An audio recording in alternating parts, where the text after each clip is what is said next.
Hello guys, स्वागत है आपका प्रोबेबिलिटी के फोर्थ लेक्चर में। आज हम लोग सबसे पहले कंडीशनल प्रोबेबिलिटी को डिस्कस करेंगे। मान लेते हैं हमारे पास कोई दो इवेंट्स हैं ई और एफ, और उसमें हमें पता है कि जो एफ की प्रोबेबिलिटी है वो ग्रेटर देन जीरो है, यानी कि वो हमारा जो एम्प्टी इवेंट है वो नहीं है, यानी कुछ नहीं होना ये नहीं है। ऐसे कंडीशन में हम लोग एक नई क्वांटिटी को डिफाइन कर सकते हैं जिसे हम लोग कह सकते हैं probability of E given F, जिसे हम डिफाइन करते हैं as the ratio of probability of E intersection F divided by probability of F। ना हम लोग ने इसे बेसिकली किसी भी दो इवेंट जो कि हमारे पास इस कंडीशन को फॉलो कर रहे हो कि हमारे पास एक इवेंट E है और F है जिसमें से F की प्रोबेबिलिटी ग्रेटर देन जीरो है, ऐसे कंडीशन में हम इस चीज़ को डिफाइन कर सकते हैं। बट इसका यूज़ क्या है? इसका यूज़ हम लोग रियल वर्ल्ड में देख सकते हैं। इसके लिए हम लोग एक एक्सपेरिमेंट को कंसिडर कर सकते हैं। हम एक एक्सपेरिमेंट को करते हैं कैपिटल एन बार, और मान लेते हैं कि उसमें से स्मॉल एन बार हमारे पास एक इवेंट एफ है जो हमेशा उसके जितने बार वो हुआ है। इसके अलावा एक और इवेंट ई भी है, और हम वो इवेंट्स कंसिडर करते हैं जो कि तब हुए हों जब एफ भी हुआ हो, मतलब इवेंट ई के वो आउटकम्स जो तब आए हों जब एफ भी हुआ हो। फॉर एग्जाम्पल लेट्स से कि हमारे पास एक डाइस है और उसे हम रोल कर रहे हैं। रोल करते समय उसमें हम लोग मान लेते हैं इवन नंबर आने को हम लोग एफ मान लेते हैं, और ई को हम लोग मान लेते हैं उसमें 2 का आना।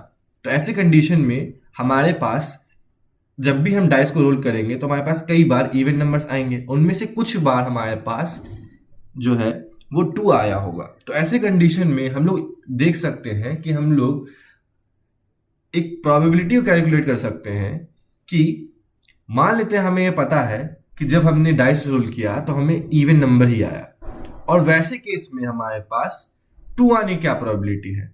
अब यहाँ पे हम जब ध्यान से देखेंगे कि हमें जब पता है कोई इंफॉर्मेशन दी हुई है कि एक इवेंट हो चुका है, तो ऐसे कंडीशन में अब हम लोग जो नए इवेंट है, जो इवेंट हम सोच रहे हैं कि इसकी गिवन होने के बाद वो भी हो जाए, तो ऐसे कंडीशन में उसके लिए हम लोग पूरा का पूरे सैंपल स्पेस को कंसिडर नहीं कर सकते हैं, बिकॉज हमें पता है कि एक सैंपल स्पेस का एक छोटा सा हिस्सा हुआ है और उसके अंदर में ये इवेंट हो रहा है।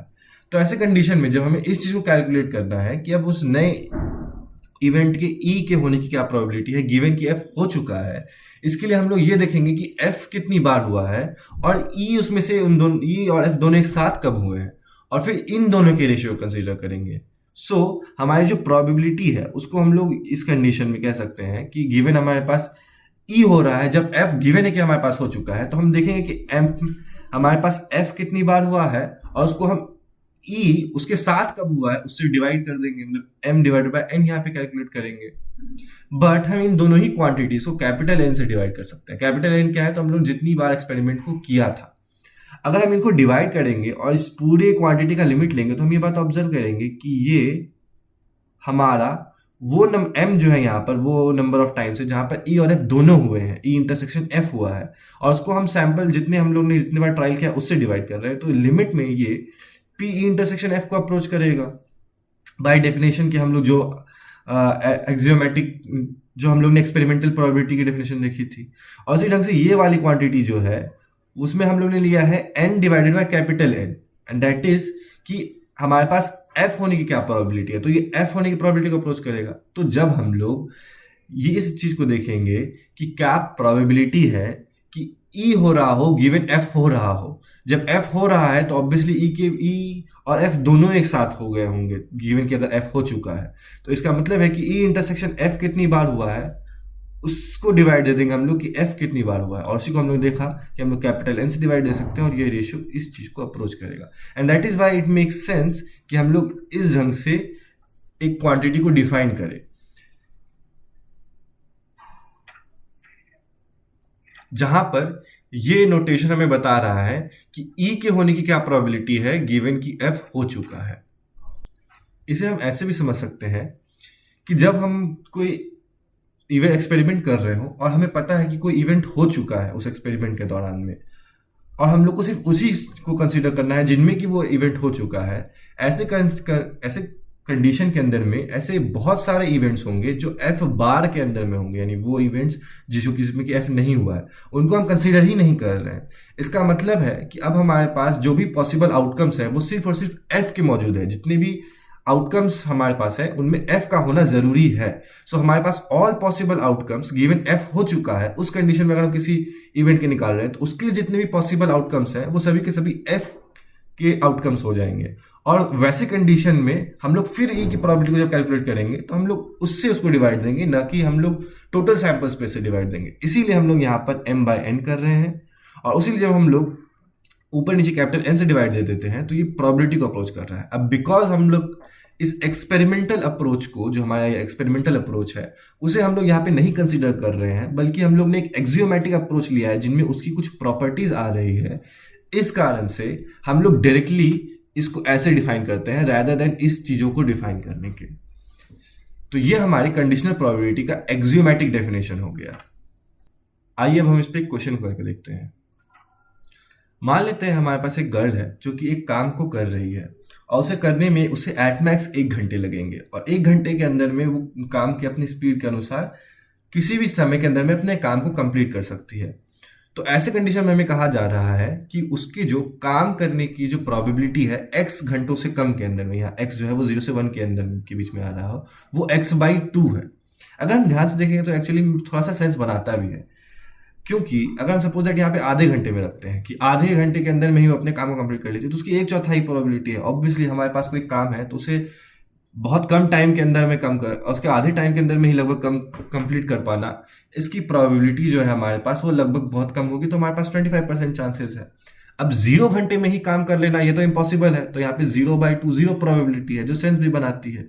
वैसे ही 1 घंटे के अंदर में काम को कंप्लीट कर लेने की प्रोबेबिलिटी 1/2 है, यानी लगभग 50% चांस है कि वो 1 घंटे उसको लग जाएंगे काम करने में, और ज़्यादा और कंडीशंस ये हैं कि वो उससे कम के अंदर में ही काम को अपनी कंप्लीट कर लेगी।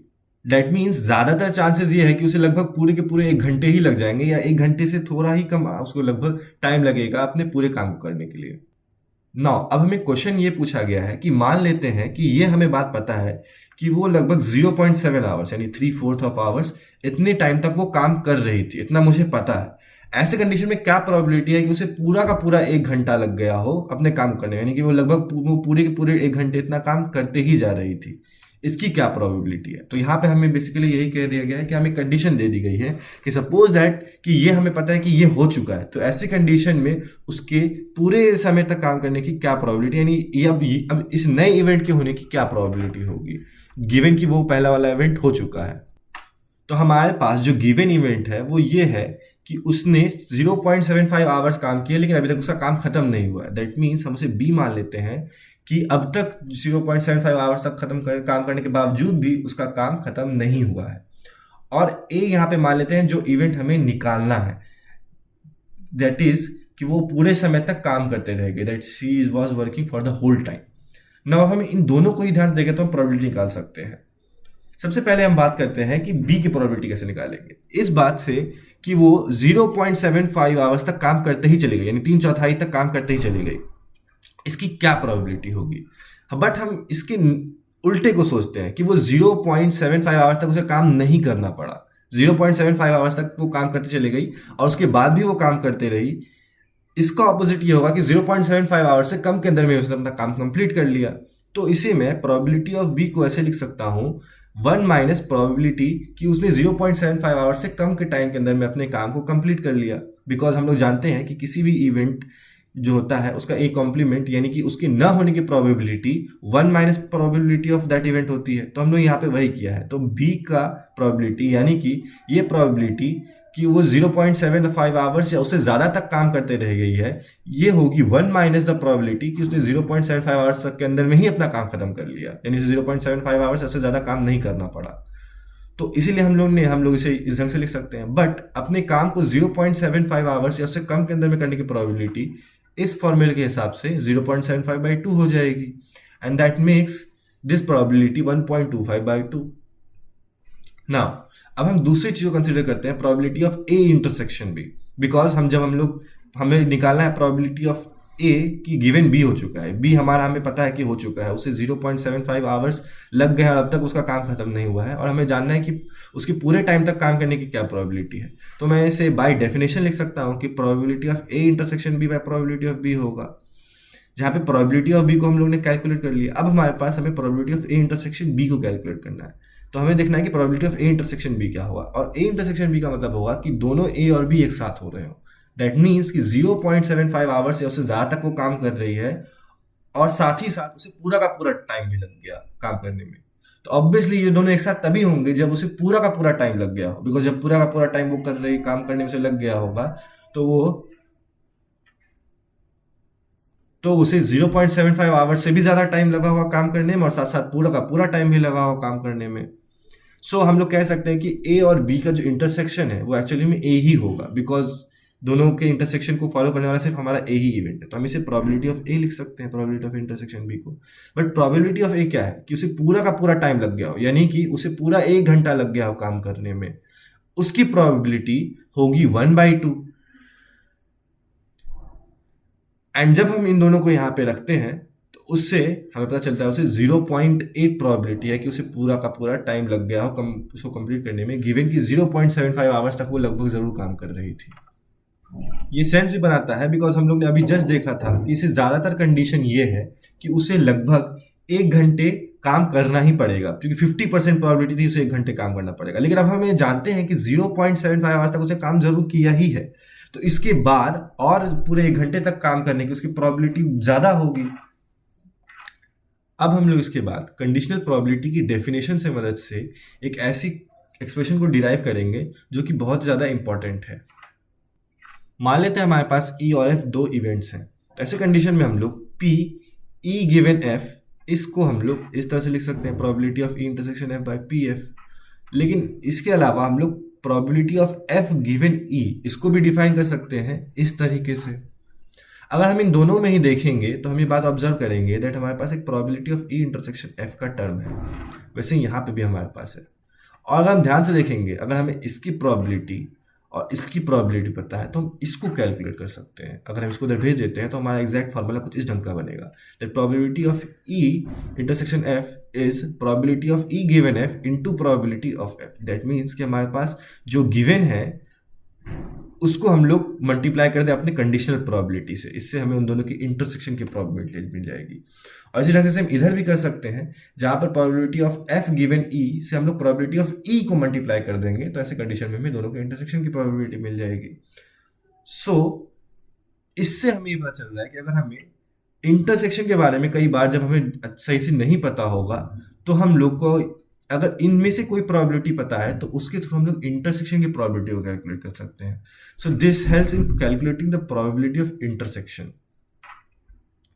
अब हम लोग इसी सेम चीज़ को आगे की ओर बढ़ाते हैं और उसे 3 इवेंट्स तक लेके जाते हैं। मान लेते हैं हमारे पास ई एफ जी 3 इवेंट्स है और हमें उन सब की इंटरसेक्शन की प्रोबेबिलिटी को कैलकुलेट करना है। बट इस फॉर्मूले से हम देख सकते हैं कि मैं ई को कह सकता हूँ कि वो एफ इंटरसेक्शन जी के साथ उसका इंटरसेक्शन है, और इसकी प्रोबेबिलिटी को मैं कह सकता हूँ कि probability of E given F intersection G, और फिर इससे एफ इंटरसेक्शन जी की प्रोबेबिलिटी को मल्टीप्लाई कर सकता हूँ। हम लोग ने अभी देखा यही, एक इवेंट गिवन के अनदर इवेंट हो रहा हो, उससे अगर मैं प्रोबेबिलिटी ऑफ गिवन इवेंट की प्रोबेबिलिटी ऑफ गिवन इवेंट को मल्टीप्लाई कर दूं तो मुझे उन दोनों के इंटरसेक्शन की प्रोबेबिलिटी मिल जाती है, जैसा कि हम लोग ने यहाँ पे देखा था। हम लोग ने सेम उसी फॉर्मूले का यहाँ पे यूज़ किया है, बट अब हम लोग उसी फॉर्मूले का इस वाले साइड पे भी यूज़ कर सकते हैं। So that would be probability of E given F intersection G into probability of F given G happens into probability of G. हम लोग ने फिर से यहाँ पे वही सेम फॉर्मूले का यूज़ कर दिया है। तो इस ढंग से हम लोग क्या कर सकते हैं, इवेंट्स को इस ढंग से इनकी इंटरसेक्शन की प्रोबेबिलिटी को कैलकुलेट कर सकते हैं। अब इसी को हम लोग कुछ जनरल, हमारे पास ढेर सारे इवेंट्स का इंटरसेक्शन है उसके ऊपर भी जनरलाइज कर सकते हैं। मान लीजिए हमारे पास E1 E2 से लेके En तक इवेंट्स हैं और हम उन सबका इंटरसेक्शन की प्रोबेबिलिटी को कंसिडर कर रहे हैं। ऐसी कंडीशन में हम कह सकते हैं कि ये E1 से लेके En-1 तक जो इवेंट्स है उनका इंटरसेक्शन है En के साथ। बट हम लोग ने देखा कि जब भी हमारे पास दो इवेंट की इंटरसेक्शन की प्रोबेबिलिटी होती है तो हम एक को गिवन अनदर इसकी प्रोबेबिलिटी से मैं मल्टीप्लाई कर सकता हूँ probability of the given event. तो इसी को मैं कह सकता हूँ कि ये En का इंटरसेक्शन है बाकी Ei के इंटरसेक्शन के साथ, जहाँ पे i की वैल्यू 1 से लेके n-1 तक जा रही है। बट इसमें ये दो इंटरसेक्शन को मैं लिख सकता हूँ प्रोबेबिलिटी ऑफ दिस, गिवन की दिस हो रहा हो, प्रोबेबिलिटी ऑफ En होने की गिवन की मेरे पास और सभी का इंटरसेक्शन हो रहा हो, और इससे मैं बाकी के जितने इंटरसेक्शन है उसकी प्रोबेबिलिटी को मल्टीप्लाई कर सकता हूँ। बट ये काम मैं अब इसके लिए रिपीट कर सकता हूँ। इसके लिए मैं इसको n-2 एक ऐसा लिख सकता हूँ कि ये en-1 गिवन en-1 से लेके en-2 तक जितने भी इवेंट्स हैं उनके इंटरसेक्शन का इवेंट हो रहा हो उसकी प्रोबेबिलिटी इनटू प्रोबेबिलिटी ऑफ जो हमारे पास बाकी जितने E1 से लेके en-1 तक की इवेंट्स हैं उनकी जो इंटरसेक्शन की प्रोबेबिलिटी है वो। और ऐसी बात को हम रिपीट करते जा सकते हैं और उससे हमें कुछ ऐसा एक्सप्रेशन देखने को मिलेगा जहाँ पे हम E1 से लेके En के इंटरसेक्शन की प्रोबेबिलिटी को लिख सकते हैं कि हम लोग एक EJ इवेंट को कंसीडर करेंगे गिवन कि मेरे पास उससे कम जितने भी इवेंट्स हैं उन सब का इंटरसेक्शन हो रहा हो, और इसमें हम लोग पहले n को रखेंगे, उसके बाद हमारे पास अगला वाला जो टर्म होगा उसमें n-1 रखेंगे, और इसी ढंग से हमारे पास ढेर सारा एक बड़ा प्रोडक्ट आएगा। तो उसे हम लोग कुछ इस नोटेशन में लिख सकते हैं जहाँ पर j की वैल्यू n से 2 में जाएगी। जब हम j की वैल्यू n रखेंगे तो हमें ये वाला मिल जाएगा। जब हम j की वैल्यू n-1 रखेंगे तो हमें इसकी ब्रेक करने पे जो दो टर्म्स मिलेंगे उसमें से पहला वाला टर्म मिल जाएगा। उसके बाद हम अगला वैल्यू रखेंगे n-3 तो हमें अगले वाले टर्म को तोड़ने पे जो मिलेगा वो उसमें से एक मिल जाएगा, और ऐसे ही हमारे पास आते चले जाएंगे। लास्ट में हमारे पास जो इवेंट बचेगा वो सिर्फ और सिर्फ प्रोबेबिलिटी ऑफ E1 बचेगा, क्योंकि और सभी के सभी किसी न किसी तरह से आ चुके होंगे। तो हमारे पास एक लास्ट में PE का भी टर्म बचेगा। तो इस ढंग से हम लोग कई सारे इवेंट्स के इंटरसेक्शन की प्रोबेबिलिटी कैलकुलेट कर सकते हैं अगर हमें कुछ खास तरह के कंडीशनल प्रोबेबिलिटीज पता हो। एक और बात हम यहाँ पे ध्यान दे सकते हैं कि क्योंकि हमारे पास जो इवेंट्स हैं उनमें इंटरसेक्शन को में हम लोग कम्यूटेटिव लॉ लगाकर बहुत ही आसानी से इनके ऑर्डर को चेंज कर सकते हैं। ऑब्वियसली बिकॉज यहाँ पे G और F के में ऑर्डर को इंटरचेंज कर सकता हूँ, फिर E और G के ऑर्डर को इंटरचेंज कर सकता हूँ, और फिर E और F के ऑर्डर को इंटरचेंज कर सकता हूँ because of commutative law, commutative जो प्रॉपर्टी है। और इसके बाद ये पूरी तरह से पलट जाएगा। तो इसीलिए हम लोग इसको अपने हिसाब से एक ऐसे अच्छे ऑर्डर में रख सकते हैं सच दैट हमें ये वाला इवेंट ये वाली जो प्रोबेबिलिटी है वो हमेशा पता रहे, ताकि हम अगले वाले भी सभी पता रहे। तो इस ढंग से हम लोग इंटरसेक्शन की प्रोबेबिलिटी को बहुत आसानी से कैलकुलेट कर सकते हैं अगर हमें कुछ खास तरह के कंडीशनल प्रोबेबिलिटीज का पता हो। हम लोग बेस फॉर्मूले को देखने के लिए देखेंगे जो कि हमें एक तरह से रिवर्स कंडीशनल प्रोबेबिलिटी को देखने में हेल्प करता है। हमें समझ में आ जाएगा जब हम इस फॉर्मूले के ऊपर वर्क करेंगे तो ये रिवर्स कंडीशनल प्रोबेबिलिटी से मेरा क्या मतलब है और किस तरह से बेस फॉर्मूला इंपॉर्टेंट है। आइए सबसे पहले हम लोग बेस फॉर्मूले के मैथ्स को देखते हैं और इसको डिराइव करने की कोशिश करते हैं। हम लोग by definition probability of E given F को इस फॉर्म में लिख सकते हैं। ये तो हमारी डेफिनेशन ही है कंडीशनल प्रोबेबिलिटी की। अब हम लोग ऊपर वाले टर्म को वैसे ही लिख रहे हैं बट नीचे वाले टर्म को इस फॉर्म में लिख रहे हैं। अगर हम ध्यान से देखेंगे तो इसमें अगर हम लोग देखेंगे तो यहाँ पे हम लोग एक तरह का डिस्ट्रीब्यूटिव लॉ लगा रखा है, और जब हम लोग इस इवेंट को कंसिडर करेंगे, इन दोनों ही इवेंट्स को कंसिडर करेंगे, तो हम एक बात नोटिस करेंगे कि जब हम इन दोनों का इंटरसेक्शन कंसिडर करेंगे तो इंटरसेक्शन में ऑर्डर चेंज करके हम लोग E और E बार के इंटरसेक्शन को ला सकते हैं, बट दोनों कॉम्प्लीमेंट्री हैं तो इसका मतलब उनका इंटरसेक्शन 5 होगा, और बाकी जितने भी हमारे पास F बचे हुए हैं उन सबके साथ उनका टोटल इंटरसेक्शन 5 होगा। That means these two are mutually exclusive. लेकिन अगर हम इन दोनों का यूनियन कंसीडर करेंगे तो हम एक बात नोटिस करेंगे कि यहाँ पे जो हमारे पास एक डिस्ट्रीब्यूटिव लॉ का फॉर्मेट है जिसमें से हम लोग F को कॉमन निकाल सकते हैं, इस साइड निकाल लेते हैं, तो हमारे पास E यूनियन E बार बचेगा, और इस कंप्लीट का हम लोग इंटरसेक्शन अपने F के साथ ले रहे हैं। But this is just the sample space. ये हमारा जब भी हम लोग एक इवेंट और उसके कॉम्प्लीमेंट्री का यूनिट लेते हैं पूरा का पूरा सैम्पल स्पेस मिलता है, बट उसका जब हम F के साथ इंटरसेक्शन लेंगे तो सैम्पल स्पेस का किसी भी सेट के साथ इंटरसेक्शन हमारे पास वही सेट होता है। तो ऐसे कंडीशन में ये हमारे पास और कुछ नहीं बल्कि F हो जाएगा। So this is nothing but F। तो हम लोग F को इस यूनियन के फॉर्म में लिख सकते हैं जहाँ पर ये दोनों आपस में म्यूचुअली एक्सक्लूसिव है। जब ये म्यूचुअली एक्सक्लूसिव है तो हम लोग इसकी यूनियन की प्रोबेबिलिटी को इन सब की इंडिविजुअल प्रोबेबिलिटी के सम के फॉर्म में कुछ इस ढंग से लिख सकते हैं। नाउ अब हमारे पास ढेर सारे इंटरसेक्शंस हैं। मैं इस इंटरसेक्शन को यहाँ पर F को साइड मल्टीप्लाई करके लिख सकता हूँ, बट हम लोग जानते हैं कि अगर मैं probability of F given E को डिवाइड करूँ तो उसमें भी एक इंटरसेक्शन का टर्म आएगा, और उसमें हम लोग कुछ इस तरह से इसे लिख सकते हैं that the probability of intersection F is probability of F given E happens times the probability of E। अभी हम लोग जस्ट थोड़ी देर पहले इसको ही ध्यान से देखा है, बट यही काम हमारे पास जो नीचे दो इवेंट्स हैं उनके लिए भी हम लोग कर सकते हैं, जहाँ पर हम लोग probability of F given E into probability of E कर लेंगे plus probability of F given E bar into probability of E बार है। अब हम लोग ने नीचे वाले फॉर्मूले बस प्रोबेबिलिटी ऑफ E को 1 माइनस प्रोबेबिलिटी ऑफ ई के से रिप्लेस किया है, तो बेसिकली ये दोनों सेम है। तो हमें यहाँ पर probability of E given F का एक फॉर्मूला मिला है। अब इस फॉर्मूले में सबसे इंटरेस्टिंग बात यह है कि इसमें हम लोग ने जहां पे भी यूज किया वहां पे इस बात का नहीं यूज किया है कि हमारे पास जब एफ हो रहा हो तो ई की क्या प्रोबेबिलिटी हो, बट कि हम लोग ने इसी फॉर्मूले इस एक्सप्रेशन को कि ई की क्या होने की प्रोबेबिलिटी है जब एफ हो रहा हो, हम लोग ने इसे कन्वर्ट कर दिया एक एक्सप्रेशन में जिसमें हमारे पास है एफ की होने की क्या प्रोबेबिलिटी है जब ई हो रहा हो। कई बार हमारे पास ऐसा होता है कि एक इवेंट के गिवन होने पे दूसरे इवेंट की प्रोबेबिलिटी बता पाना काफी डिफिकल्ट होता है, रेदर देन उस पहले वाले की इवेंट की होने की क्या प्रोबेबिलिटी है गिवन की दूसरा वाला जिस उल्टा जो है उसकी वो गिवन है कि हमारे पास अगर हो रहा हो, ऐसा होता है। ऐसे कंडीशन में बेस फॉर्मूला हमारे पास बहुत हेल्पफुल होता है, बिकॉज ये हमें एग्जैक्टली उल्टे के कंडीशन में गिवन की दूसरा हो रहा और पहला का प्रोबेबिलिटी निकालना इसमें हेल्प करता है। आइए अब हम कुछ एग्जांपल्स के थ्रू इसके कॉन्सेप्ट को अच्छे से समझने की कोशिश करते हैं। ये क्वेश्चन डायरेक्टली बेस थ्योरम पे नहीं है, but this will be helpful. मान लेते हैं हमारे पास कोई पॉपुलेशन है और उसमें हमें पता है कि जो 30% लोग हैं उनके एक्सीडेंट होने की बहुत ज़्यादा चांसेस है। लेट्स से कि वो ड्राइव बहुत ज़्यादा करते हैं, उन्हें इधर से इधर जाना बहुत ज़्यादा इंपॉर्टेंट होता है, और ऐसे में कई बार उनके एक्सीडेंट होने की चांसेस काफ़ी ज़्यादा होती है। और 70% लोग हैं जो कि बहुत ज़्यादा ट्रैवल नहीं करते हैं और इस कारण से उनके एक्सीडेंट होने की प्रोबेबिलिटी काफ़ी कम है। इसके अलावा ऐसे लोग जो कि एक्सीडेंट प्रोन है उनकी एक्सीडेंट होने की प्रोबेबिलिटी ज़्यादा होगी, इसीलिए उनके एक्सीडेंट होने की प्रोबेबिलिटी लगभग मान लेते हैं हम लोग 0.4 है कि जब वो जितने बार भी वो ट्रैवल कर रहे होंगे उनसे लगभग 40% टाइम उनका कोई ना कोई छोटा या बड़ा एक्सीडेंट हो रहा होगा। और वैसे लोग जो ज़्यादा ट्रैवल नहीं करते हैं और एक्सीडेंट से ज़्यादा प्रोन नहीं है, उनकी प्रोबेबिलिटी एक्सीडेंट होने की लगभग 0.2 मानी जा सकती है। लगभग 20% टाइम वो जब निकल रहे होंगे तो कम बार ही उनकी लगभग एक्सीडेंट होने की चांसेस है।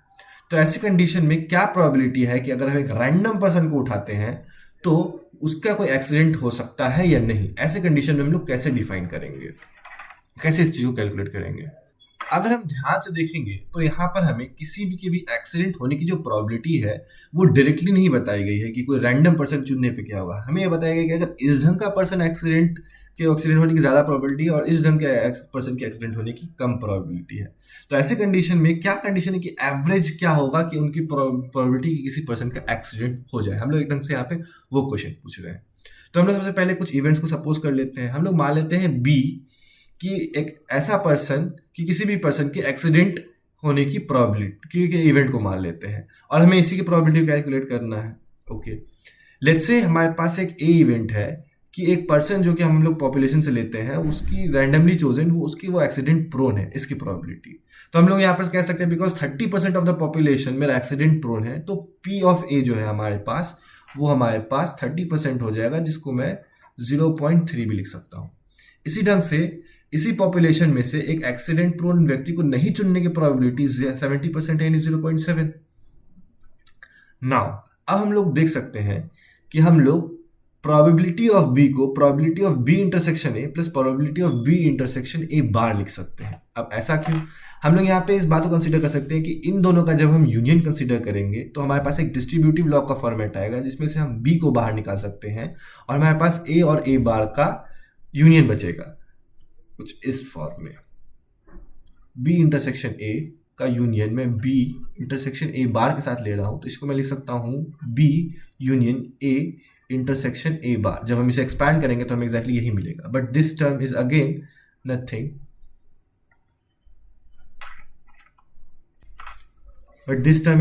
Nothing but 5। ये हमारे पास 5 है और 5 का हम किसी के साथ भी यूनियन करेंगे तो हमें बी ही मिल जाएगा। सो इन दोनों के यूनियन से हमें बी मिलने वाला है। और दूसरा बात, अगर हम इन दोनों का इंटरसेक्शन कंसीडर करेंगे तो ए और ए बार के प्रेजेंट होने के कारण से उन दोनों का इंटरसेक्शन 5 हो जाएगा और जितना भी टोटल इंटरसेक्शन है वो टोटली 5 हो जाएगा। तो ये दोनों आपस में म्यूचुअली एक्सक्लूसिव इवेंट्स हैं और जिनका यूनियन बी है, तो इसीलिए हम लोग ने बी को जो इन दोनों इवेंट्स के हम लोग ने यूनियन के फॉर्म में लिखा है उसके इंडिविजुअल प्रोबेबिलिटी से ब्रेक कर दिया है। अब इन दोनों के प्रोबेबिलिटी को हम लोग कंडीशनल प्रोबेबिलिटी में कन्वर्ट कर सकते हैं।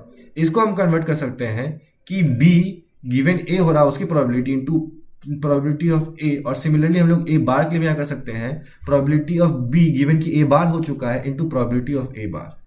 नाउ इसके मतलब क्या होंगे हम लोग इसको समझने की कोशिश करते हैं। सबसे पहला टर्म है प्रोबेबिलिटी ऑफ बी गिवन की ए हो चुका है, यानी कि एक ऐसा पर्सन, वो पर्सन हमें पता है कि एक्सीडेंट प्रोन है, ऐसी कंडीशन में उसके एक्सीडेंट होने की क्या प्रोबेबिलिटी है। तो हमें यहाँ पे इन्फॉर्मेशन है कि एक ऐसा पर्सन जिसके एक्सीडेंट प्रोन है, उसके एक्सीडेंट होने की प्रोबेबिलिटी 0.4 है। So this is nothing but 0.4।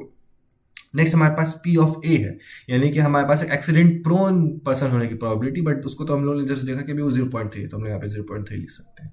Next है probability of accident of a person given. इसका मतलब हुआ कि प्रोबेबिलिटी कि एक पर्सन का एक्सीडेंट हुआ है गिवन कि वो एक्सीडेंट प्रोन नहीं है, बट वो हम लोग जानते हैं कि वो 0.2 है। एक ऐसा पर्सन जो कि एक्सीडेंट प्रोन नहीं है, उसके एक्सीडेंट होने की प्रोबेबिलिटी 0.2 है, तो इसीलिए हमें यहाँ पे 0.2 मिलता है। और उसके बाद प्रोबेबिलिटी कि वो पर्सन एक्सीडेंट प्रोन नहीं है, इसकी 70% होगी, because 70% of the population accident prone नहीं है, तो हम यहाँ पे 0.7 लिखेंगे। और फाइनली जब हम इन सबको कैलकुलेट करेंगे तो इसका टोटल सम हमारे पास 0.2726 आ जाएगा। अब ध्यान से देखेंगे तो ये बात एक्चुअल में सेंस भी बनाती है। ऐसा इसलिए बिकॉज अगर हम लोग पूरे पॉपुलेशन में से रैंडमली कोई पर्सन को चूज कर रहे हैं तो 70% चांस है कि वो एक ऐसा पर्सन होगा जो एक्सीडेंट प्रोन नहीं है, उसकी प्रोबेबिलिटी लगभग 0.2 के अराउंड है। बट अगर हम लोग ऐसे पर्सन को भी चुन सकते हैं जो कि एक्सीडेंट प्रोन हो, ऐसे कंडीशन में उसकी एक्सीडेंट होने की प्रोबेबिलिटी ज़्यादा है, तो जब हम लोग ऑन एन एवरेज जब उसमें से कोई एक निकालने की कोशिश करेंगे तो उसकी 0.2 नहीं बल्कि उस हल्के से ज़्यादा ही होने की प्रोबेबिलिटी होगी। जब हम लोग एक एवरेज के ऊपर में बात करेंगे, उन सभी लोगों के टोटल के ऊपर में बात करेंगे, that is why this make sense. अब हम एक क्वेश्चन को देखेंगे जिसके अंदर हम लोग बेस फॉर्मूले को डायरेक्टली यूज़ करेंगे। मान लेते हैं हमारे पास कोई डिजीज़ है, मतलब जो कि एक पॉपुलेशन के सिर्फ 1% लोगों को है, और एक डायग्नोस्टिक टेस्ट है जो डिटेक्ट करके बताता है कि किसी पर्सन को वो डिजीज़ है या नहीं है। सो 95% टाइम ही एक्यूरेट होता है, यानी कि जिसको डिजीज़ है उसको बताता है, जिसको नहीं है उसको नहीं बताता है। बट 5% ऑफ द टाइम, जो रिमेनिंग 5% टाइम है, उसमें एक गड़बड़ रिजल्ट देता है। हो सकता है जिसको डिजीज़ नहीं है उसको भी बता दे कि डिजीज़ है, और जिसको डिजीज़ है उसको बता दे कि ये नहीं है। सो ऐसे 5% केसेस में कर सकता है।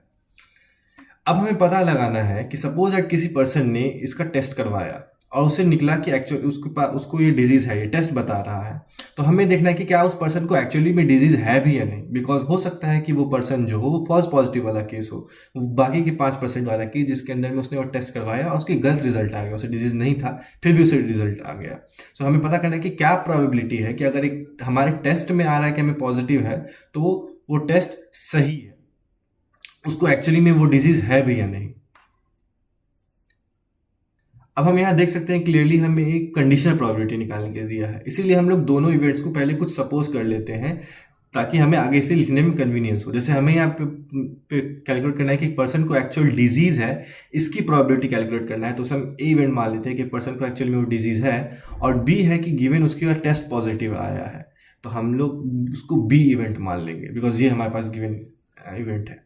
तो हमें यहाँ पर ए गिवन बी निकालना है, यानी कि एक पर्सन को डिजीज़ एक्चुअली में है गिवन कि उसका टेस्ट पॉजिटिव आया है।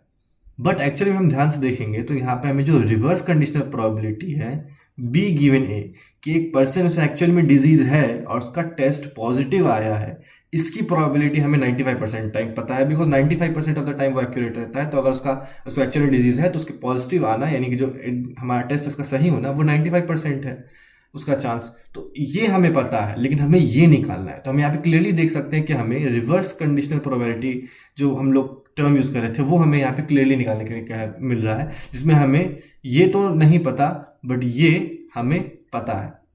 तो आइए हम यहाँ पे बेस फॉर्मूला लगाते हैं, जहाँ पर हम इसको इस फॉर्म में लिख सकते हैं। अच्छा, ये हमारा बेस फॉर्मूला है, उसके अंदर हमारा जो पहला वाला टर्म है, जैसा कि हमने डिस्कस किया, वो ये प्रोबेबिलिटी है कि एक पर्सन का टेस्ट पॉजिटिव आया है गिवन उसको एक्चुअली में डिजीज़ है, और एक्चुअली में डिजीज़ होने के बाद उसका टेस्ट पॉजिटिव आने का चांस 95% है, यानी 0.95। साथ साथ इसको मल्टीप्लाई करेंगे प्रोबेबिलिटी ऑफ ए, यानी कि उस पर्सन को डिजीज़ होने की क्या प्रोबेबिलिटी है। बट हम लोग जानते हैं कि 1% ऑफ द पॉपुलेशन को ही है, तो हम लोग इसे 0.01 से मल्टीप्लाई कर सकते हैं। इसके अलावा नीचे वाला ये वाला टर्म आइडेंटिकल है, तो हम लोग ने इसे वही लिख दिया। हमारे पास जो दूसरा वाला टर्म है वो आता है कि प्रोबेबिलिटी ऑफ बी गिवन ए बार, यानी एक पर्सन को डिजीज़ नहीं है उसके बावजूद भी टेस्ट पॉजिटिव आ रहा है, यानी टेस्ट गलत दिखा रहा है, बट वो तो हमारे पास रिमेनिंग 5% ऑफ द केसेस में होता था जहाँ पे वो फॉल्स पॉजिटिव रहता था। तो यहाँ पे हमारे पास 0.05 आ जाएगा, और साथ ही में हमें मल्टीप्लाई करना है उसे प्रोबेबिलिटी ऑफ ए बार की एक पर्सन को डिजीज न होने की क्या प्रोबेबिलिटी है, बट हम लोग जानते हैं क्योंकि 1% को ये है तो 99% चांस है कि उसे ये डिजीज नहीं होगी अगर हम रैंडमली कोई पर्सन को चूज करते हैं। और अगर हम इन सबको जोड़ते हैं तो फाइनली हमारे पास ये एक्सप्रेशन आता है और उसे कैलकुलेट करने के बाद हमें 0.16 की प्रोबेबिलिटी मिलती है। इसका मतलब है कि अगर हमारा टेस्ट पॉजिटिव आ रहा है तो एक्चुअल में हमें डिजीज होने की प्रोबेबिलिटी बहुत कम है, और ये इस कारण से हो रहा है बिकॉज हमारा जो पॉपुलेशन है उसमें केवल 1% लोगों को ये है, यानी कि ये बहुत ही ज़्यादा रेयर डिजीज़ है। तो इसका मतलब है कि जितने भी पॉजिटिव आ रहे हैं उनमें अगर ये उनमें इसका क्योंकि यहाँ ये डिजीज़ बहुत कम परसेंट लोगों के हैं और इसका फॉल्स पॉजिटिव उसके मुकाबले ज़्यादा है, इस कारण से ये सब चीज़ें हो रही हैं। अब हम लोग बेस फॉर्मूले को एक्सटेंड करने की कोशिश करेंगे।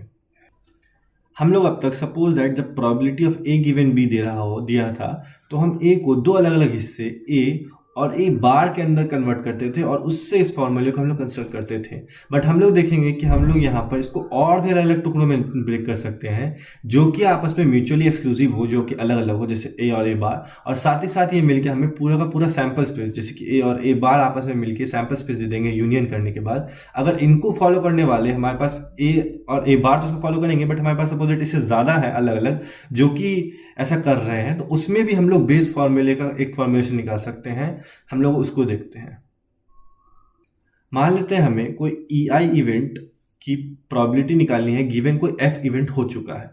ऐसे कंडीशन में हम लोग सबसे पहले ऐसा मान लेते हैं कि हमारे पास E1 E2 से लेते हुए EN, जहाँ पे EI इसके बीच में है, ऐसे ढेर सारे इवेंट्स मिले हैं जो आपस में एग्जॉस्टिव हैं और पेयरवाइज एक्सक्लूसिव है। पेयरवाइज एक्सक्लूसिव यानी कि उनका आपस में इंटरसेक्शन किन्हीं भी दो का फाई आ रहा है, और एग्जॉस्टिव का मतलब इन सब के यूनियन से हमें पूरा का पूरा सैम्पल स्पेस मिल जा रहा है। अब ये क्यों इंपॉर्टेंट है ये एग्जॉस्टिव, ये हम आगे जस्ट देखेंगे, लेकिन अभी फिलहाल हम ऐसा अज्यूम कर लेते हैं कि हम लोग अपने पूरे सैम्पल स्पेस को E1 E2 से लेकर ऐसे ढेर सारे अलग इवेंट्स में कन्वर्ट कर सकते हैं। अब हम लोग यहाँ पर इस चीज़ को अगर ध्यान से देखेंगे तो हम लोग इसको EI intersection F by PF लिख सकते हैं just by the definition of the conditional probability. अब ऊपर वाले टर्म को हम लोग यहाँ पर EI गिवन F की प्रोबेबिलिटी से F गिवन EI की प्रोबेबिलिटी में कन्वर्ट कर सकते हैं, जो हम लोग ने आगे चल के किया भी है। लेकिन इस नीचे वाले टर्म को हम लोग ध्यान से देखेंगे तो उसके अंदर जो F इवेंट है उसको हम लोग F इंटरसेक्शन सैम्पल स्पेस लिख सकते हैं, बिकॉज किसी भी इवेंट को जब हम लोग सैम्पल स्पेस के साथ इंटरसेक्ट करेंगे तो हमें वही इवेंट मिलेगा। और हम लोग जानते हैं कि हमारा पूरा का पूरा यूनियन जो EI का है वो सैम्पल स्पेस है, तो इसको हम यहाँ पे लिख देते हैं, हमें से तो कोई फर्क पड़ेगा नहीं। अब इसके बाद हम लोग यहाँ पे डिस्ट्रीब्यूटिव लॉग का यूज़ कर सकते हैं, और जब हमारे पास ढेर सारे यूनियन का किसी और के साथ इंटरसेक्शन ले रहे हैं तो हम पहले उसका हर एक इवेंट के साथ उसमें से इंटरसेक्शन कंसिडर कर लेंगे और फिर उनका आपस में यूनियन कंसिडर कर लेंगे। वही चीज़ हम लोग ने यहाँ पे किया है कि F का हर एक EI के साथ इंटरसेक्शन कंसिडर किया और उसका यूनियन कंसिडर कर लिया है। अब हम यहाँ पर से ध्यान से देखेंगे कि ये जो इवेंट्स है वो आपस में म्यूचुअली एक्सक्लूसिव है। ऐसा इसलिए बिकॉज अगर हम लोग F इंटरसेक्शन EI का किसी और F इंटरसेक्शन EJ के साथ हम लोग यहाँ पे इंटरसेक्शन लेते हैं तो इसके अंदर में EI और EJ का इंटरसेक्शन का टर्म है, और कम्यूटेटिव एसोसिएटिव लॉ की मदद से हम आराम से देख सकते हैं कि इन दोनों का इंटरसेक्शन बिकॉज EI और EJ आपस में फाई होगा, पेयरवाइज एक्सक्लूसिव प्रॉपर्टी होने के कारण से ये हमेशा फाई होगा, यानी आपस में इसमें कोई भी दो ले लेते हैं उनका इंटरसेक्शन आपस में फाई आएगा। इसका मतलब है कि ये म्यूचुअली एक्सक्लूसिव है, तो हम इनके यूनियन के प्रोबेबिलिटी को इनके इंडिविजुअल प्रोबेबिलिटी के समेशन के फॉर्म में लिख सकते हैं। अब हम लोग यहाँ पर इसको कन्वर्ट कर सकते हैं कंडीशनल प्रोबेबिलिटी में कुछ इस फॉर्म में, जो ऊपर वाला है F इंटरसेक्शन EI, जैसा कि हम लोग ने कहा कि EI गिवन F, इसकी प्रोबेबिलिटी को कैलकुलेट करने के लिए हमने इस इंटरसेक्शन में कन्वर्ट किया। इसे दोबारा इसमें कन्वर्ट करना कोई फायदेमंद नहीं होगा, बट हम लोग इसके दूसरे वाले फॉर्म को देख सकते हैं जहां पर F गिवन EI की प्रोबेबिलिटी को हम लोग P ऑफ EI से मल्टीप्लाई कर रहे हैं, बिकॉज हम लोग ने E1 E2 से लेकर EN कोई जो हमारा EI इवेंट हम लोग दिया हुआ था उसके हिसाब से कुछ इस ढंग से जनरेट किया है कि इनकी प्रोबेबिलिटी हमें बहुत आसानी से पता है, तो ये हमें बहुत आसानी से पता होगा। इसी ढंग से हम लोग जैसा न्यूमरेटर में किया है वैसा हम लोग डिनोमिनेटर में कर सकते हैं, बट डिनोमिनेटर में हमें सेम चीज़ का समेशन लेना है, इसमें एक स्पेसिफिक वैल्यू ऑफ आई के लेना है, बट इसमें हमें आई का समेशन करना है 1 से n तक, यानी EI के हर एक वैल्यू के लिए करना है। तो वैसे यहाँ पे भी हमारे पास जब इसको भी हम प्रोडक्ट फॉर्म में लिखेंगे तो हमें समेशन करना होगा। तो इस ढंग से हम लोग यहाँ पर ध्यान से देखेंगे तो अगर हमें कोई इवेंट की प्रोबेबिलिटी में निकालनी है, गिवन हमें कोई दूसरा इवेंट दिया हुआ है, तो हम इसे रिवर्स कंडीशनल प्रोबेबिलिटी F होने की गिवन EI की प्रोबेबिलिटी इसमें कन्वर्ट कर सकते हैं, बट इसके लिए हमें EI ई जो इवेंट दिया हुआ होगा, ई आई इवेंट जो दिया होगा, उसके अलावा कुछ और ऐसे इवेंट्स को देखना होगा जिसमें हमें पी ई आई सही से पता हो। इसके अलावा हमें P of F given E I की हर एक आई के वैल्यू के लिए जितना भी हम लोग ने अलग अलग टुकड़ा इवेंट का किया है, म्यूचुअली जो आपस में एग्जॉस्टिव और म्यूचुअली एक्सक्लूसिव है, उनका अगर ये सारा इन्फॉर्मेशन सही से पता हो तो हम इसे बहुत आसानी से कैलकुलेट कर सकते हैं। हमारा ओरिजिनल बेस फार्मूला जो था वो इसी का एक सिंपलर केस था, जहाँ पर हम लोग इसका डायरेक्ट कॉम्प्लीमेंट ले लेते हैं। गिवन ई एफ के लिए हम लोग इसका डायरेक्ट ई कॉम्प्लीमेंट कंसिडर कर लेते हैं, और इन दोनों का हम इंटरसेक्शन देखेंगे तो फाई है, और इन दोनों का यूनियन में सैंपल स्पेस मिल रहा है। तो हम लोग इन दोनों को कंसिडर कर सकते हैं कि एग्जॉस्टिव और पेयर एक्सक्लूसिव है, और उनका यहाँ पे यूज़ करता है। जब हम ऐसा यूज़ करते हैं तो हमें ओरिजिनल जो हम लोग ने अपना बेस फार्मूला देखा था वो मिल जाता है। बट ये एक्सटेंशन भी कई बार यूजफुल हो सकता है जब हमारे पास सिर्फ उस इवेंट और उसके कॉम्प्लीमेंट में तोड़ना ज़्यादा आसान नहीं होगा, बल्कि और कई इवेंट्स में तोड़ना आसान होगा, सच दैट इसकी इन्फॉर्मेशन और इसकी इन्फॉर्मेशन हमें सही से हो हर एक आई के लिए, तो फिर हम लोग इसे आसानी से कैलकुलेट कर सकते हैं। इसके बाद अब हम लोग इंडिपेंडेंट इवेंट्स को डिस्कस करेंगे। मान लेते हैं हमारे पास दो इवेंट है, इवेंट ई और इवेंट एफ। हम लोग इन दोनों को आपस में इंडिपेंडेंट तब कहेंगे जब एफ के होने के बाद ई के होने की जो प्रोबेबिलिटी है वो ई के होने की प्रोबेबिलिटी के डायरेक्टली इक्वल हो जाए। दैट मीन्स एफ के होने के बाद ई की जो प्रोबेबिलिटी हो और ई के खुद के होने की जो प्रोबेबिलिटी हो आपस में इक्वल हो। और ये सेंस भी बनाता है, अगर हमारे पास दो इवेंट्स है उसमें से एक के होने के बावजूद ई की जो प्रोबेबिलिटी हो रही हो, और उसकी अगर वो उसका हम कंसिडर कर रहे हैं कि उसकी जो डायरेक्टली प्रोबेबिलिटी होने की जो प्रोबेबिलिटी हो रही है वो दोनों अगर आपस में इक्वल है, इसका मतलब है कि एफ से ई को कोई फर्क नहीं पड़ रहा है। एफ इज इंडिपेंडेंट ऑफ ई, चाहे ई हो या ना हो, ई की प्रोबेबिलिटी उतनी ही रहने वाली है।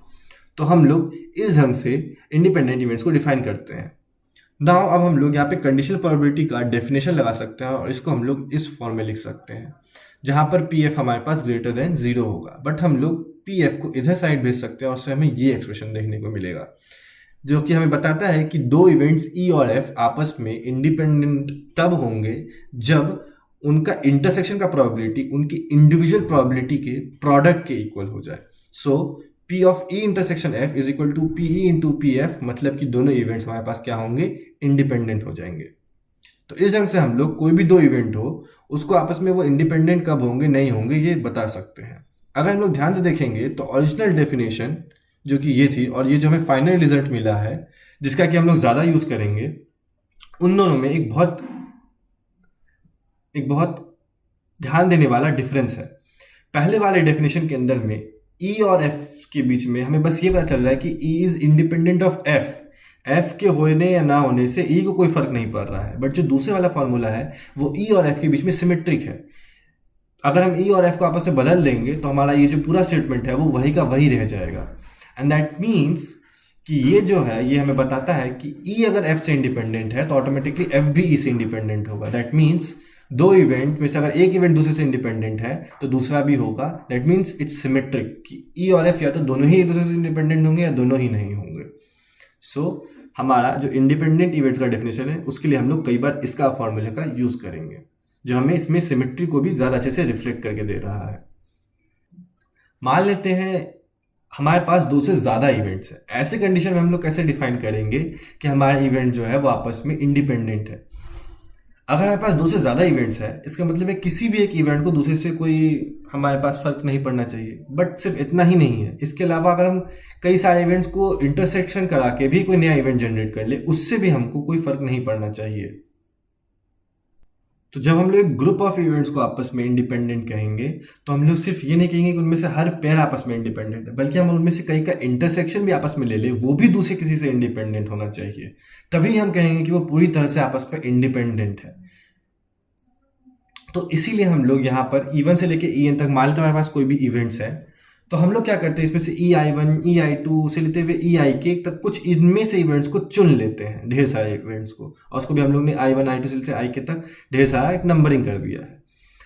अब इन सभी इवेंट्स को हम लोग लेंगे और इनके इंटरसेक्शन की प्रोबेबिलिटी अगर इन सब के इंडिविजुअल प्रोबेबिलिटी के प्रोडक्ट के बराबर होगी तब हम कहेंगे कि ये हमारे पास इंडिपेंडेंट। और ये जो हमारा चॉइस था इसमें से, ये चॉइस कुछ भी हो सकता है, यानी किसी भी तरह से हम कुछ भी बंच ऑफ इवेंट्स वहाँ पर चुन लेते हैं और उनके इंटरसेक्शन की प्रोबेबिलिटी उनकी इंडिविजुअल प्रोबेबिलिटी के प्रोडक्ट के बराबर होगी, तब हम यहाँ पे कहेंगे कि ये जो इवेंट्स है वो आपस में इंडिपेंडेंट है। और एक्चुअली हम जब इसको जनरलाइज इसको जो हमारे पास जो जनरल डेफिनेशन है उसका हम दो के लिए यूज़ करेंगे तो हमें पता चलेगा कि हमारे पास सिर्फ यही एक पेयर बन रहा है और यही हमारे पास एकमात्र कंडीशन होगी।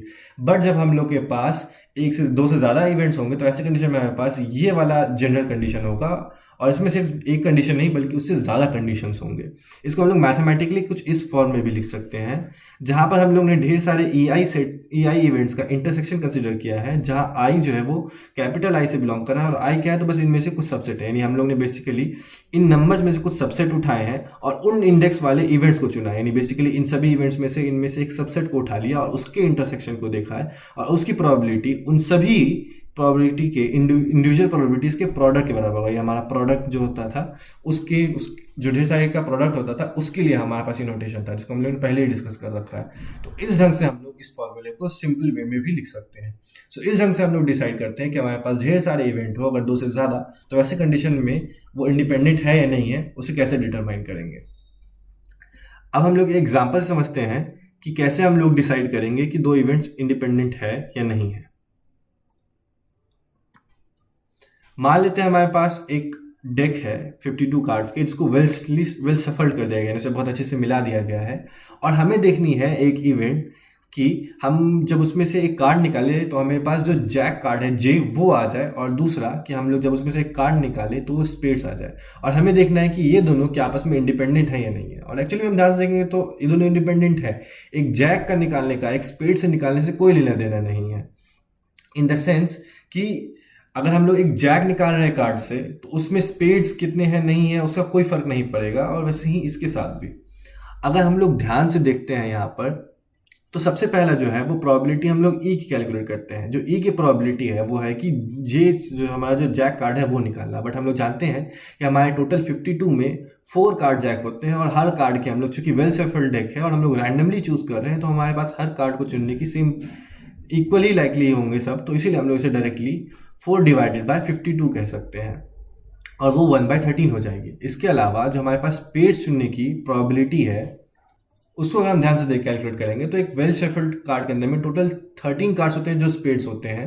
तो इनमें से अगर हम इसमें से किसी एक को निकालने की प्रोबेबिलिटी 13/52 होगी बिकॉज टोटल 52 कार्ड में से 13 स्पेड्स हैं तो वो 1/4 है। अगर हम इन दोनों के इंटरसेक्शन को देखेंगे तो इन दोनों का इंटरसेक्शन है कि एक ऐसे स्पेड्स को निकालना जो कि जैक है, यानी जैक ऑफ स्पेड्स को निकालना। बट हम लोग जानते हैं कि ऐसा तो सिर्फ एक ही कार्ड एग्जिस्ट करता है, तो ये 1/52 होगा because in the 52 cards only 1 को हम लोग को निकालना है। और अगर हम इन दोनों की ही ऊपर वाली के प्रोबेबिलिटी के प्रोडक्ट को देखेंगे तो वो एक्चुअल में 1/52 है और ये दोनों ही आपस में इक्वल है और हमारे डेफिनेशन से इसलिए हमारे पास ई और एफ जो है वो आपस में इंडिपेंडेंट है। इसके बाद हम लोग कंडीशनल प्रोबेबिलिटी से रिलेटेड एक बहुत ही इंटरेस्टिंग प्रॉपर्टी के ऊपर बात करेंगे। इसके लिए सबसे पहले हम लोग किसी बी इवेंट को फिक्स कर लेते हैं जिसकी probability greater than equal to 0 है। मान लेते हैं हमारे पास कोई इवेंट है बी जो कि एक फिक्स इवेंट है और जिसकी की प्रोबेबिलिटी ग्रेटर देन 0 है। ऐसे कंडीशन में हम लोग एक नई फंक्शन को डिफाइन कर सकते हैं म्यू ऑफ ए, जिसको हम डिफाइन करेंगे probability of A given B. यानी हमको एक इवेंट को फिक्स कर लिया है और उसकी कंडीशन को अप्लाई करने के बाद गिवन वो इवेंट हो रहा है, उसके अलावा हम लोग उसके बाद जितने भी इवेंट्स हो रहे हैं उनकी प्रोबेबिलिटी कैलकुलेट कर सकते हैं और उससे नया फंक्शन हम लोग जनरेट कर सकते हैं। और ऐसा हम लोग हर एक सबसेट जो कि हमारे सैम्पल स्पेस का हो उसके लिए कर सकते हैं, यानी हर एक इवेंट के लिए ऐसा कर सकते हैं। देन हम ये बात नोटिस करेंगे कि ये भी हमारी प्रोबेबिलिटी के ओरिजिनल जो 3 एक्सियोम्स है उसको सेटिस्फाई करेगा। हमारा जो पहला एक्सियोम था कि जो हमारा सैम्पल स्पेस का प्रोबेबिलिटी है वो 1 होगा, दूसरा कि किसी भी इवेंट जो कि हमारा इसका सबसेट होता था उसकी जो प्रोबेबिलिटी है वो 0 से 1 के बीच में आएगा। और हम लोग ऐसा कोई भी एक सीक्वेंस को कंसिडर कर लेते थे और जो कि आपस में पेयर वाइज डिसजॉइंट होते थे या फिर पेयर वाइज म्यूचुअल एक्सक्लूसिव, तो उनका जो यूनियन का जो प्रोबेबिलिटी होता था वो उनके इंडिविजुअल प्रोबेबिलिटी के समेशन के बराबर होता था। एक्चुअली में हम इन तीनों को ही प्रूव कर सकते हैं। जैसे पहला statement mu of sample space. अब म्यू ऑफ सैम्पल स्पेस को हम लोग बाय दिस डेफिनेशन लिख सकते हैं कि वो प्रोबेबिलिटी है ऑफ सैम्पल स्पेस गिवन की बी हो रहा हो। बट इसको बाय डेफिनेशन हम लोग इस फॉर्म में कन्वर्ट कर सकते हैं जहां पर हमारे पास सैम्पल स्पेस का बी के साथ इंटरसेक्शन है, बट किसी भी इवेंट का सैम्पल स्पेस के साथ जो इंटरसेक्शन होता है वो हमारे पास बी ही होता है। और यहाँ पे हमारे पास जो बी है वो प्रोबेबिलिटी ऑफ बी वैसा ही रह जाएगा और जब हम दोनों को डिवाइड करेंगे तो हमारे पास 1 आ जाएगा बिकॉज ये दोनों ही नॉन जीरो है, तो ये हमेशा डिफाइंड है। सो इस ढंग से हमारी जो पहली प्रॉपर्टी है उसको देख सकते हैं कि वो सेटिस्फाई हो रही है। आइए हम दूसरे और तीसरे को भी ध्यान से देखते हैं कि वो कैसे सेटिस्फाई हो रहा है। सबसे पहले हम किसी भी एक इवेंट को लेते हैं और उसको हम लोग इस फॉर्म में लिख सकते हैं बाय डेफिनेशन म्यू ऑफ ए को। ना अब जो म्यू ऑफ ए है उसको हम लोग इस फॉर्म में भी लिख सकते हैं जो कि कंडीशनल प्रोबेबिलिटी का डेफिनेशन है। बट अगर हम यहाँ पे ध्यान से देखेंगे तो ए इंटरसेक्शन बी हमेशा बी का सबसेट है, और ऐसे कंडीशन हम लोग जानते हैं कि इसका मतलब है कि ये रिलेशन फॉलो हो रहा होगा। और जब हम इसको इधर साइड डिवाइड दे देंगे, because P B non zero है तो हम इसको डिवाइड दे सकते हैं, तो और वो पॉजिटिव भी है, तो हम लोग के पास ये कंडीशन निकल के आएगी। दैट मीन्स दिस क्वांटिटी जो कि हमारा म्यू ऑफ ए है वो हमेशा लेस देन 1 होगा। इसके अलावा हम लोग ये भी जानते हैं कि ये दोनों ही क्वांटिटीज पॉजिटिव हैं, दोनों ही ग्रेटर देन 0 है।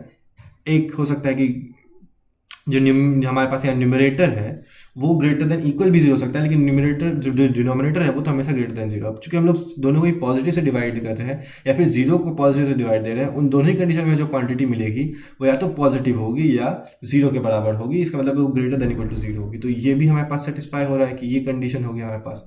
इसका मतलब है म्यू ऑफ ए, कोई भी ए हम लोग चुन लेते हैं उसके लिए हमेशा 0 से 1 के बीच में रहेगा। तो हमारे पास सेकंड जो प्रॉपर्टी है वो भी सेटिस्फाई हो गया। अब हम लोग तीसरे के ऊपर बढ़ते हैं जहाँ पर हम लोग ढेर सारे जो डिसजॉइंट इवेंट्स हैं उसके लिए यहाँ पे करते हैं। म्यूचुअली एक्सक्लूसिव इवेंट्स के लिए उनके यूनियन की प्रोबेबिलिटी, उनके यूनियन के इस म्यू के वैल्यू को चेक करते हैं। तो उसको हम लोग बाय डेफिनेशन इसमें कन्वर्ट कर सकते हैं। ये बस म्यू ऑफ ए की डेफिनेशन है। अब यहाँ पे हमारे पास जो ढेर सारा यूनियन है इसे हम लोग जो कंडीशनल प्रोबेबिलिटी का डेफिनेशन होता है उससे इस फॉर्म में लिख सकते हैं डिवाइडेड बाय पी बी, और यहाँ पे हम लोग ये जो पूरा यूनियन है उसका हम लोग बी के साथ इंटरसेक्शन कंसीडर करेंगे। बट हमारे पास ढेर सारे सेट का यहाँ पे यूनियन का हम लोग फिर एक किसी के साथ इंटरसेक्शन ले रहे हैं, तो हम लोग यहाँ पे डिस्ट्रीब्यूटिव लॉ लगा सकते हैं और उसे हम लोग कुछ इस फॉर्म में लिख सकते हैं। अब क्योंकि हम जानते हैं कि ए आई हमारे पास जो है जितने भी ए आई है वो आपस में म्यूचुअली एक्सक्लूसिव है, यानी कि A I intersection A J is equal to phi है I not equal to J के लिए। अगर हम इनमें से भी कोई दो को चुनते हैं ए आई इंटरसेक्शन बी का, उसका हम लोग ए जे इंटरसेक्शन बी के साथ इंटरसेक्शन लेते हैं, तो हम लोग यहाँ पे प्रॉपर्टीज़ की मदद से शो कर सकते हैं कि ए आई इंटरसेक्शन ए जे इसके अंदर इन्वॉल्व है जो कि फाई है, तो ये भी फाई होगा अगर आई नॉट इक्वल टू जे है। इसका मतलब ये इवेंट्स भी आपस में म्यूचुअली एक्सक्लूसिव होंगे। इसका मतलब है हम लोग जो ओरिजिनल प्रोबेबिलिटी की डेफिनेशन है उसकी मदद से हम लोग इसे इस फॉर्म में कन्वर्ट कर सकते हैं। इसे हर एक की इंडिविजुअल प्रोबेबिलिटी के समेशन के फॉर्म में लिख सकते हैं। नाउ पीबी को हम लोग क्योंकि इससे डिवीजन हो रहा है तो हम लोग इसको हर एक के साथ डिवाइड करके इस समेशन में लिख सकते हैं। और इसके अंदर का ये वाला जो टर्म है उसे अगर हम ध्यान से देखेंगे तो वो conditional probability of A I given B है, और वो और कुछ नहीं बल्कि म्यू ए आई है। तो इसका मतलब है यहाँ पर जो हम लोगों ने डिसजॉइंट इवेंट्स को कंसिडर किया था उसके यूनियन की प्रोबेबिलिटी उनके इंडिविजुअल प्रोबेबिलिटी के समेशन के फॉर्म में आ गई, एक्चुअल में म्यू, बट हाँ ये भी हो यहाँ पे ये थर्ड एग्जाम को भी सेटिस्फाई कर रहा है। एंड दिस मीन्स कि म्यू भी अपने आप में एक और नया प्रोबेबिलिटी फंक्शन है। हम लोग ने स्टार्टिंग में ही कहा था कि हमारे एक्सियोम्स ये नहीं बताते हैं कि अगर हम लोग ने एक फंक्शन को फिक्स कर दिया तो उसकी वैल्यूज हमारे एग्जैक्टली कैसे मिलेगी। वो कोई भी वैल्यूज हो सकती हैं, उसकी एग्जैक्ट जो है वो मतलब हमारे पास ढेर सारे ऐसे मैपिंग होंगे जो कि उसको सेटिस्फाई कर रहे होंगे हमारे एक्सियोम्स को। यहाँ पर भी हम लोग देख सकते हैं उसके अलावा कि हम लोग ने उसकी वजह से एक और नई चीज़, एक और नई मैपिंग को क्रिएट किया है, और वो भी हमारे प्रोबेबिलिटी एक्सियोम्स को सेटिस्फाई कर रहा है।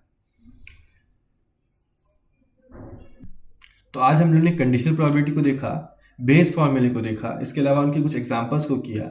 इसके अलावा हम लोग ने इंडिपेंडेंट इवेंट्स क्या होते हैं इसको भी ध्यान से देखा, और साथ ही साथ कंडीशनल जो प्रोबेबिलिटी होती है उससे रिलेटेड एक और इंटरेस्टिंग प्रॉपर्टी जिसको अभी हम लोग जस्ट प्रूव किया उसको भी देखा। आई होप आपको एक्सप्लेनेशन अच्छा लगा होगा। Thank you.